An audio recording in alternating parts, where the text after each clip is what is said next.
வந்திருக்கோம். இந்த செடிங்கள்லாம் நல்லா சூப்பராக இருக்குது. Show plant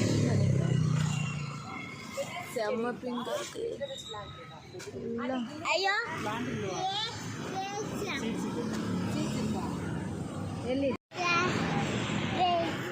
அக்கெல்லாம் money plant variety இருக்குது.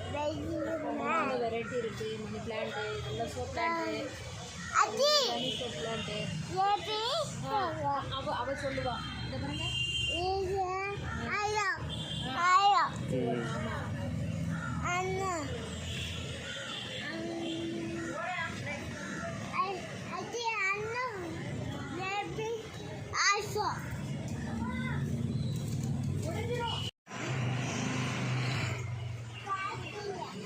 சிவா